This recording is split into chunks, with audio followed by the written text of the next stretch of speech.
So I'm going to do something that I don't think I've ever done before on video. I'm going to document my first rounds fired through a new gun. So what that new gun is the Ruger LCP Max, the little double stack 380. I have it in a crappy appendix holster right now. I had to, again, and I want to give them big thanks. JM Custom Kydex doesn't normally do LCP holsters. I reached out to Tony and he said that they would do it, so I appreciate that. But that's, I mean, I ordered that 2 or 3 days ago, so it won't be here for a month or two. But I wanted to document this gun. This is a gun that was highly recommended to me as part of the pocket gun series, but I'm kind of taking my pocket gun series and going a little bit further, where it's guns that might be able to work in a pocket, but it's also, can they work as a NPE gun? Can they work as a belt gun? Can they work as an ankle gun, hypothetically? Admittedly, I'm not much of an ankle gun guy because I like to wear shorts a lot. And for obvious reasons, shorts and ankle guns don't really vibe together great. So I had this LCP Max. All I've done so far is lubricate the gun and then put bullets in it. I haven't shot it yet. We're into my first rounds here. I have 10 rounds in the gun, so 1 chambered, and then I have 9 more rounds. This is Fiocchi JHP. This is a load that I've found to be reliable and consistent in my Glock 42. Maybe not a load I'd carry, but one that you can find for just a hair above FMJ prices, so I find that it's a good tester to see if certain hollow points will work in certain guns. So we do have some strange sights on here. We have a very, very deep U-notch and then a big tritium front sight. Trigger pull's not great. It's very LCP too, which means we've got a long take up with no weight, and then all of the weight's actually at the break. And it's funny because I didn't notice it until I got it out in daylight today. You can see the hammer dip a little bit and then go forward when you fire. So we're going to see the first rounds here. I only have this one 10-round magazine with the gun because it only ships with one, and then I'm waiting on more mags to come in. So we're going to be reloading that magazine between strings of fire here. This is going for first rounds fired, but also some reliability testing for a brand new gun. So we're just going to shoot some rounds, 2 hands on the gun here. Okay, so at this distance, I can tell the gun's shooting a little low. Let me reholster here. I can say this very squarely. I was holding dead center of the X here, and we're going a little low. That first round that came off to the side there was certainly more of a grip trigger press thing. Again, you know, in full disclosure and testing, I don't have a full grip on the gun right now. I have a pinky dangling off the bottom here. So that was what, 4 or 5 rounds? What I can say so far about this, and I guess I should say the B8 I'm using already has 1 round in it. I was confirming 0 with my Glock 48 earlier. I picked a random spot to shoot, so that's not from this. This is significantly snappier than the Glock 42. Now, it's funny because this holds more bullets, but it is a smaller gun than the Glock 42. This certainly feels a lot more like Pocket 380. Now, I'm sure with the pinky extension, it wouldn't be quite as bad, but I'm getting significantly more slide mass. Let me rephrase this. The velocity of the slide moving feels significantly quicker and sharper than the Glock 42 because the slide here has less mass, right? It's also a smaller gun. It weighs like 2 or 3 ounces less than the 42. They're both lock breech guns. They both have double nested recoil systems, albeit this one's a lot more like a USP where it's 2 springs conjoined rather than 2 springs on a singular guide rod conjoined. But yeah, I mean, this gun, yeah, it's certainly snappier. There's 2 hits I have there in the X and 10 ring. They might be hard to see from here, but I got a hit in the X, hit in the 10. They certainly, I held a little higher there. And let's see, yep, 1 more round in the gun. And we locked open on empty there. So what I'm going to do is I'm going to release the slide, reholster, and we'll top off as we talk here. So yeah, just the first 10 rounds through the gun there. The sights are weird, but they're significantly better than most pocket guns. And this is still very much in the realm of a pocket gun because it's not that big. The recoil is certainly snappier than the Glock 42. Now, the Glock 42 is a gun that I'm testing as part of my pocket gun series, but I honestly think it's a little too big to go in a pocket, at least for my pants. I wear khaki slacks that have little cargo pockets. They're not like big military BDU style cargo pockets. They're thin zip ones. I'm wearing them right now where they, if you're not using them, they kind of fold flat.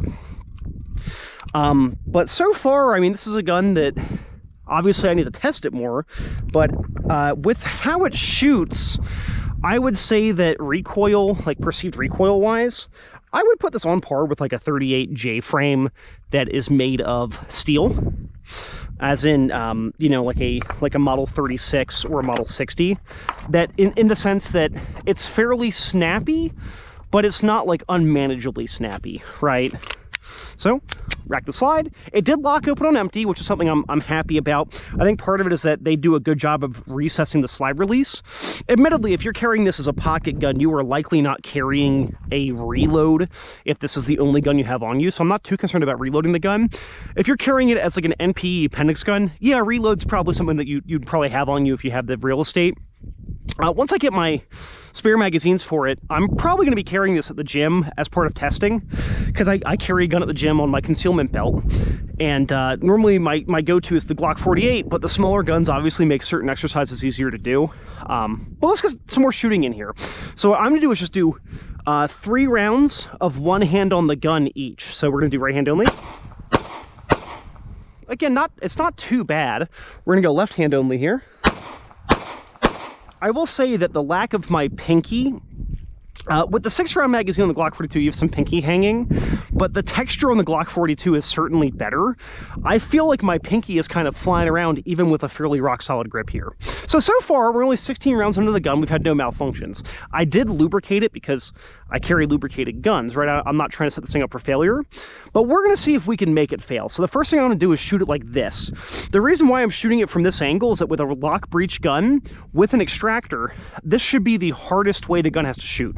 The gun's going to be moving more laterally, just purely because of, you know, gravity, but then the extractor has to fight against the forces of gravity to get rounds out. So we're going to fire some rounds here. We locked open on empty there. So, yeah. Let me drop the slide. I think that was either 9 or 10 rounds there. There's witness holes on these magazines, but I don't find that they really line up very well. It's not like a Glock where you have a witness hole for every round on the back of the magazine. Yeah, but see, I mean, that tentatively, that should have been the way that the gun would have malfunctioned the easiest, is doing that. The last little bit we're going to do here is going to be doing some retention shooting up close. Now, I will say that this Fiocchi ammo, and I'll show the box here once I'm done loading, so I had the paper for it in my pocket, it's not really, well, I've shot 4 different types of 380 through my Glock 42, and truth be told, none of them feel substantially different for shooting characteristics, right? Some feel more consistent, but none of them are like, oh, the horn of these rarely harsh and the range ammo is really soft. They all feel about the same, because they're about the same bullet weight. I'm not going for a plus P or anything. This is the Fiocchi Defense Dynamics, which is such a gimmicky name, and it's 90 grain jacket of the hollow point. The design is fairly dated looking, but I mean, again, for range ammo, I'm fine with it. And they advertise 975 feet per second. And I don't believe that they tell you what the barrel length medium that they use for testing, but probably like a 4-inch gun if I had to guess. You know, usually they don't actually test these out of tiny little, you know, 2.5-inch guns. So insert the magazine, rack the slide. One thing I do like, and you know, I've shot my LCP 22 a fair bit. This gun is better made than the LCP 22. We've got stuff like dovetailed sights. I like that they retained the little cocking wings. This was one of my favorite things about the VP9, one of my favorite things about the LCP 2, and then one of my favorite things here is that this gun requires a little bit more forcing you'd think to cock it. Having those wings there to help pinch and grab, they do make a big difference there. So what I'm going to do here for shooting from retention, I'm going to angle the camera down so you can see it better. But I'm going to be tucking my left hand behind my head. Other hand's going to come in.